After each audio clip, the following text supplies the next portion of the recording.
In news from Dominica, prior to Baroness Patricia Scotland taking office as the Commonwealth Secretary General on April 1 this year, she remains as the International Disaster Relief Coordinator for her home country, Dominica.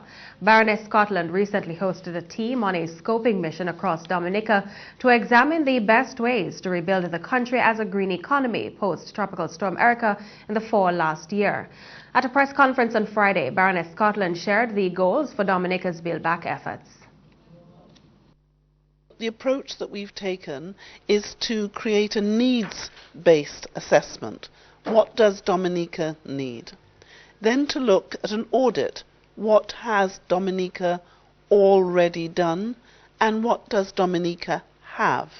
Then to do a gap analysis between the needs and what we have in order to help put together an action plan to deliver a more secure, more well-functioning approach to deal with the enormous difficulties which we face, both with climatic change caused by the fact that we have a volcanic island, which may be subject to earthquake, which may be subject to hurricane, which also may be subject to tropical storm.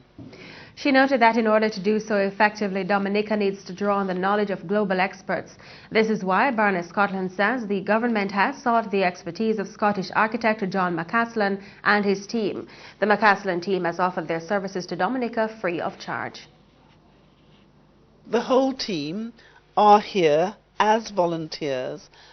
Everyone has waived their consultancy fee, and the work that we are undertaking is to work in partnership with the people of Dominica to help to build back better. Meanwhile, John McCaslan shared his plans for the redevelopment of Dominica. The key areas that we have visited have highlighted in a way the extraordinary progress that's been made since August the 27th in terms of recovery, but of course the challenges that lie ahead.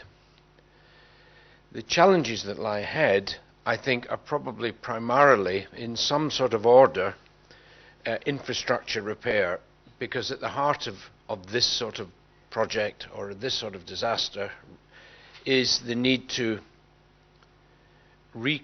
not just repair infrastructure, but reconsider how infrastructure was formed in the first place. So that's roads, it's utilities provision, it's how you protect from future flooding. So the issue of infrastructure repair, I think, is absolutely at the heart of the challenges that lie ahead and the particular inputs that will be required. He says focus will also be placed on speedy resettlement of displaced persons and families. Is the pressing need for resettlement, for not just repair of homes, in order that people can return to their livelihoods, but also to rehouse those who have lost their homes in the tragic circumstances of Erica. And then, of course, there are the other associated issues, which are equally important, of agriculture, of fisheries, of forestries, of social issues. So there's a whole series of ingredients that we've witnessed, and which will form the basis of the plan that then emerges and moves forward. But it is all very doable, in my view. It's a complex and long-term project, but it is all very doable, and it's doable